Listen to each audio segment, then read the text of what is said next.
The valet ticket in her coat, the night I went instead of her. At 9:04 p.m. I found a valet ticket in my wife's blue coat while fixing a stuck zipper.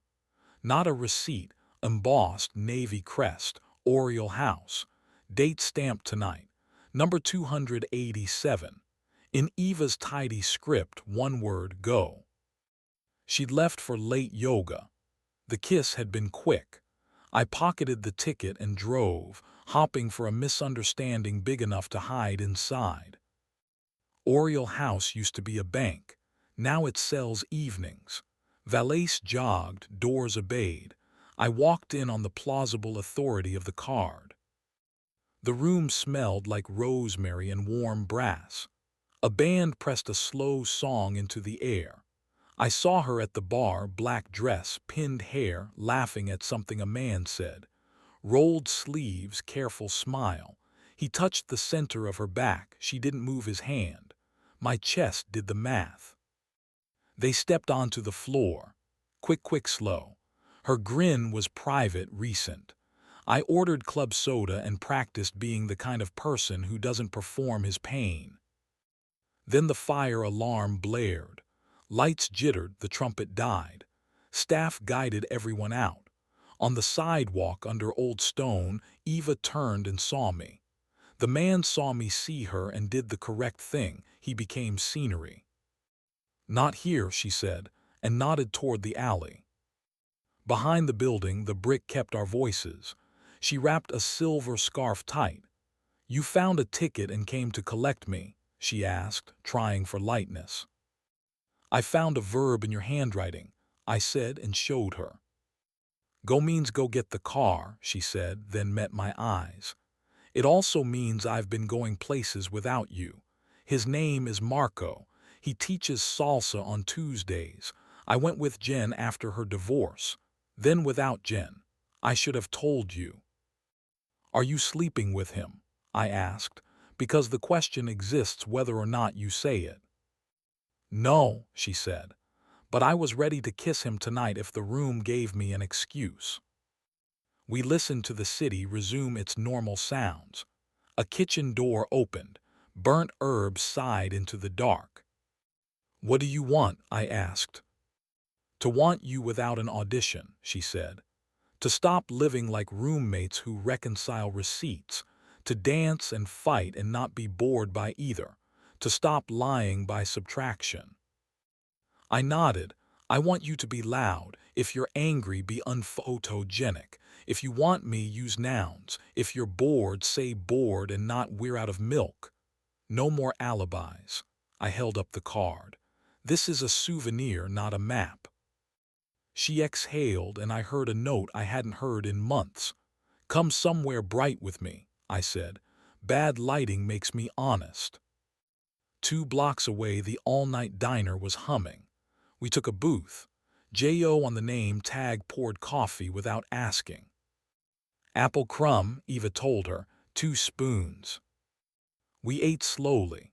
She told me about Tuesdays, sweat, music, a stranger's steady hand at her back, how her body remembered confidence before her mouth remembered courage, how she drove home flushed and told herself she'd say something, then didn't. I told her about my quiet leaving, staying late at work because spreadsheets were simpler than the parts of us that didn't total correctly. How at home my affection turned into competence. Bins labeled, bills paid, the soft pride of a well-run schedule. How I became a landlord to our days and forgot to be a tenant in our nights. We made rules, not punishment posture, no euphemisms. Thursday nights for us carved out with a knife. Transparency with phones not as surveillance as hygiene. Therapy, not because we were broken but because we'd been careless with heavy things. In Marco, I asked. I'll text him, she said. Short, kind, final, you don't have to read it. I want to trust the sender, I said. That sender is me, she said, and for a second looked exactly her age. We paid cash. At the river we leaned on the railing, the water did its best Paris impression. "Dance with me," she said. "There's no music." "There is if we say there is." We moved badly. She laughed. A couple with a dog smiled as they passed. It didn't fix us. It did something adjacent. At home, I stuck the valet ticket to the fridge with the tomato magnet, drew an X over the crest, and wrote in block letters, RETURNED. We kissed like people whose building had been cleared and who chose to go back inside anyway. We kept it gentle on purpose. Morning, coffee, toast, a message to Marco, respectful, complete. She blocked him. I didn't cheer. I took out the recycling and felt like I was throwing away packaging from something dangerous. At lunch, I bought 2 community center dance vouchers from a website that creaked. That evening, we stood in a bright gym while a man with a whistle counted us into competence. We were awful. We laughed. We touched in public in a way that felt both innocent and married. Habit fought back. It always does. We snapped at small things and then pointed at the fridge. Souvenir or map? The question embarrassed us into truth more than once. A week later, we walked past Oriole House on purpose. Valais wrote small, perfect numbers on cardstock. Doors opened and closed on someone else's verbs. We kept walking until the city's expensive perfume gave way to clean subway air. On the platform, a busker played a violin that had no right to sound that good. "Do you think about the other us?" she asked. "The one that didn't get an alarm." "I do," I said. "He learns charm too late." The train arrived, sighed, and left without us.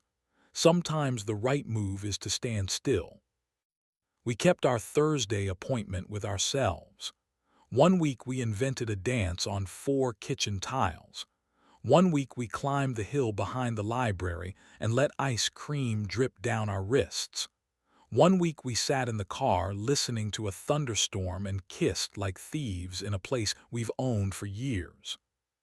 Therapy was not dramatic. Affairs are often about aliveness, our therapist said. If you want the marriage, put aliveness back where it belongs. I wanted to roll my eyes and wrote it down. A small white envelope arrived with no return address. Inside, "You didn't have to make it weird." No apology, just performance. Eva lit the edge in the sink. We watched it curl to ash. We went back to Oriole together once. The host looked like he was trying to remember a story about us and graciously failed. The band found a forgiving tempo. We were a little better. I held the center of her back like a handle and a prayer. I saw Marco across the room. He nodded at Eva like a man nods at whether he misread. She didn't nod back. 2 songs and we left, greedy for the earlier part of the night when you're certain you're not tired yet.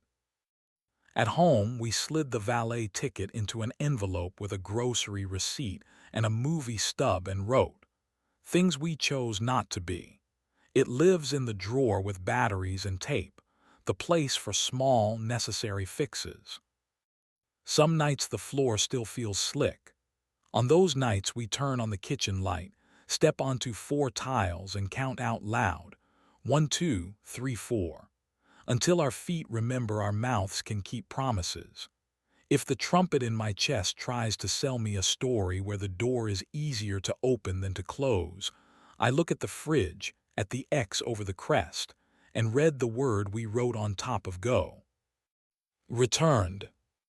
Joe topped off our cups and said, "You 2 look like you're telling the truth for the first time in a while." "What gave us away?" I asked. "The forks," she said. "People who are lying hold them like weapons." She set down more napkins. "Pie fixes less than you think and more than you'd expect." At our first lesson, the instructor clapped on the wrong beats for me on purpose until I learned to listen. "You're counting with your head," he said. "Count with your feet." Eva squeezed my fingers each time I got through a turn without apologizing. On the walk back to the car, she tugged me into a shadowed corner and kissed me with the authority of a solved equation. We both laughed into it, a little stunned by how quickly a small victory can become a larger one if you don't talk it to death. That night in bed, Eva texted me from 10 feet away. "I'm scared of being boring." I texted back, "Be reckless with me instead." The phones lit our faces like campfire stories. We put them down and practiced a different kind of brightness.